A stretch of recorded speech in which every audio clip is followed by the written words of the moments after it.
बिस्मिल्लाहिर्रहमानिर्रहीम। आज हम क्लास 10 की मैथमेटिक्स की चैप्टर नंबर 1 से स्टार्ट लेंगे। चैप्टर नंबर 1 की आप लोगों को अलग से प्लेलिस्ट मिलेगी। चैप्टर नंबर 1 क्वाड्रेटिक इक्वेशन है। क्वाड्रेटिक इक्वेशन को समझने से पहले हम थोड़ा बेसिक पे जाते हैं और कुछ बेसिक चीज़ें पढ़ लेते हैं। सो स्टार्ट लेते हैं अलजेब्रिक एक्सप्रेशन से। अलजेब्रिक एक्सप्रेशन क्या होती है?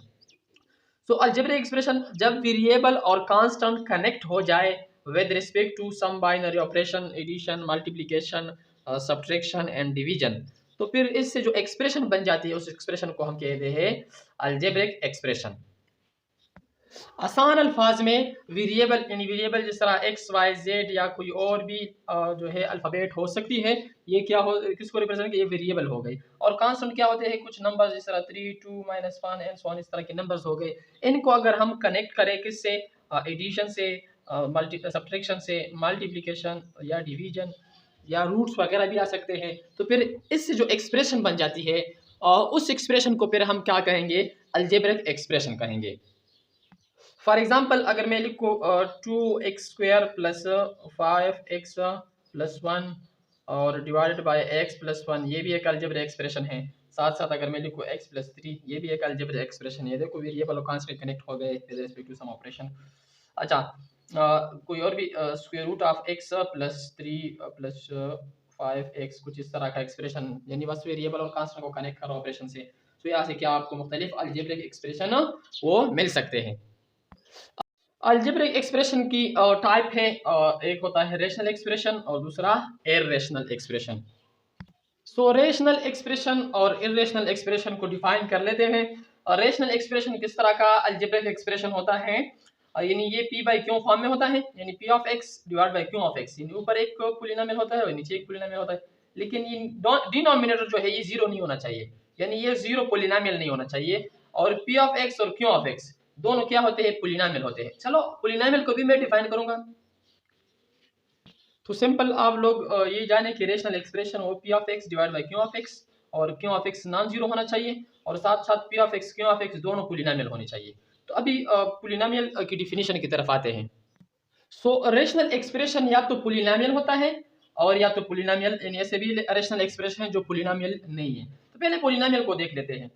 पोलिनोमियल एक इस तरह अलजेब्रिक एक्सप्रेशन होता है जिसमें वेरिएबल की पावर होल नंबर होती है।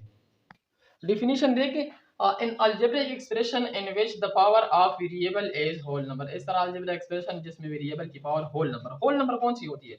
होल नंबर जिस तरह 0, 1, 2, 3 एंड सो ऑन, ये जो सेट है ये सेट ऑफ होल नंबर है। तो जो भी अलजेब्रिक एक्सप्रेशन हो और वेरिएबल की यही पावर हो 1, 2, 3 एंड सो ऑन, इस तरह की, यानी non negative number, non negative integers हो, तो फिर उसको हम कहते हैं कि पोलिनोमियल है। एग्जांपल लिख लेता हूं। फर्स्ट अगर मैं लिख लेता हूं कि 2x² प्लस 5x प्लस 2। अब देखिए इधर वेरिएबल की पावर 1 है, इधर वेरिएबल की पावर 2 है, इसके साथ वेरिएबल नहीं है, मतलब इसके साथ x पावर 0 है। तो ये देखो जितने भी पावर आपको देख रहे नजर आ रहे, ये सारे जो है ये होल नंबर है। अब ऐसे भी अलजेब्रिक एक्सप्रेशन है जो पोलिनोमियल नहीं है, जिस तरह x की पावर -1 प्लस 3। अब देखो वेरिएबल की पावर इधर क्या है? वो नेगेटिव आ गई, तो इस वजह से ये पोलिनोमियल नहीं है। अब जरूरी नहीं कि नेगेटिव, कुछ इस तरह भी हो सकती है कि x power 1/2 plus 5x plus 7। अब ये देखिए इधर वेरिएबल की पावर 1 है, इधर वेरिएबल की पावर 0 है, लेकिन इधर वेरिएबल की पावर 1/2 है और 1/2 होल नंबर नहीं है, तो ये भी जो है वो पोलिनोमियल नहीं है, ये भी पोलिनोमियल नहीं है। सही है। अच्छा, इधर ये हर एक पोलिनोमियल जो हो वो रेशनल एक्सप्रेशन भी होता है। देखिए रेशनल एक्सप्रेशन का जो डिफिनीशन मैंने बताया था कि वो p of x divide by q of x के फॉर्म में होता है, और ये नीचे वाला जो है डिनोमिनेटर ये नॉन जीरो होने चाहिए, और p ऑफ x और q ऑफ x दोनों पोलिनोमियल होने चाहिए। क्या होने चाहिए? पोलिनोमियल्स होने चाहिए। तो अगर मैं उसको लिखूं कोई पोलिनोमियल लिख लेता हूँ, सपोज 2x प्लस 3। ये तो पोलिनोमियल है क्योंकि वेरिएबल की पावर इधर चेक कर लो, इधर पावर 1 है, इधर वेरिएबल एब्सेंट है, तो इसका मतलब कि इधर x पावर 0 है, तो ये तो पोलिनोमियल है। अब ये रेशनल एक्सप्रेशन किस तरह हुआ? रेशनल एक्सप्रेशन इसके नीचे जो है डिनोमिनेटर्स का 1 है, तो 1 जो है 1 इटसेल्फ भी एक पोलिनोमियल है, क्योंकि 1 के साथ हम x पावर 0 लिख सकते हैं, तो ये भी एक पोलिनोमियल ही हो गया। तो कोई भी पोलिनोमियल हो वो रेशनल एक्सप्रेशन हो सकता है। लेकिन अब ऐसे भी रेशनल एक्सप्रेशन है जो पोलिनोमियल नहीं है, जिस तरह x plus 3 divided by x² plus 5x plus 1। अब देखिए इधर वेरिएबल की पावर 1, इधर वेरिएबल की पावर 2, इधर 1। तो ये देखो ये अलग अलग से तो पोलिनोमियल है, अलग अलग से तो पोलिनोमियल है। और नीचे वाला जो है वो जीरो जीरो भी नहीं है, डिनोमिनेटर जीरो पोलिनोमियल भी नहीं है। और अलग अलग से ये दोनों पोलिनोमियल है, क्योंकि पी ऑफ एक्स अगर अलग से आप चेक करें तो ये भी पोलिनोमियल है, ये भी अलग से पोलिनोमियल है। तो ये तो रेशनल एक्सप्रेशन हो गया, लेकिन ये पोलिनोमियल नहीं है। अलग डिनोमिनेटर अलग से पोलिनोमियल है, डिनोमिनेटर अलग से है, लेकिन कंबाइनली जो है ये क्या है, पोलिनोमियल नहीं है। और पोलिनोमियल की टाइप्स को स्टडी करने से पहले हम इर्रेशनल एक्सप्रेशन के ऊपर भी नजर डाल लेते हैं। तो इर्रेशनल एक्सप्रेशन क्या होती है? वो अलजेब्रिक एक्सप्रेशन जो रेशनल नहीं होती वो क्या होगी, वो इर्रेशनल होगी। जिस तरह for example square root of x plus 2, ये देखिए ये जो है रेशनल एक्सप्रेशन नहीं है। क्यों? क्योंकि इधर वेरिएबल की पावर क्या है, वो 1/2 आ गई है ना, स्क्वायर रूट वर्सेस 1/2। तो ये रेशनल एक्सप्रेशन बन गया, ये सॉरी इर्रेशनल एक्सप्रेशन बन गया। सही है। अब एक और भी एग्जांपल लिख लेता हूँ कि square root of x plus square root of 2 divide by x plus 1। अब देखिए ये तो रेशनल एक्सप्रेशन इस वजह से नहीं है, क्योंकि चलो पी एक कंडीशन तो सेटिस्फाई हो रही है, P of x divide by Q of x form में है, नीचे वाला जो है वो जीरो भी नहीं है। लेकिन ये पी ऑफ एक्स, ये ऊपर वाला जो है ये पोलिनोमियल नहीं है। अगर ये ऊपर वाला पोलिनोमियल नहीं है तो ये कंबाइनली फिर ये रेशनल एक्सप्रेशन नहीं बनेगा। सही है। तो ये क्या बनेगा, ये इर्रेशनल एक्सप्रेशन है। उसके बाद आप पोलिनोमियल की टाइप्स पढ़ लेते हैं। तो पोलिनोमियल की टाइप्स दो तरीके, इसकी क्लासिफिकेशन दो तरीके से हो सकती है। एक तो टर्म वाइज भी क्लासिफिकेशन आप लोग कर सकते हैं कि पोलिनोमियल अगर एक टर्म हो किसी पोलिनोमियल का तो उसको मोनोमियल कहते हैं, दो टर्म हो तो उसको बाइनोमियल कहते हैं, थ्री टर्म हो तो ट्राइनोमियल कहते हैं, एंड सो ऑन। अच्छा, लेकिन इधर हम जो क्लासिफिकेशन लिख रहे हैं ये डिग्री वाइज क्लासिफिकेशन लिख रहे हैं। डिग्री क्या होती है? किसी भी पोलिनोमियल की हाईएस्ट पावर को क्या कहते हैं, उसकी डिग्री। ये इधर इसकी इस पोलिनोमियल की हाईएस्ट पावर 2 है, तो ये पोलिनोमियल ऑफ डिग्री 2 है। लेकिन इनके लिए स्पेशल नेम रखे हैं कि अगर किसी कोई ऐसा पोलिनोमियल हो कि जिसकी डिग्री जो है वो 1 हो, जिस तरह x प्लस 2। अब ये देखिए इसकी जो डिग्री है, हाईएस्ट पावर है वो 1 है, तो इस वजह से ये जो पोलिनोमियल बन गया है ये लीनियर बन गया।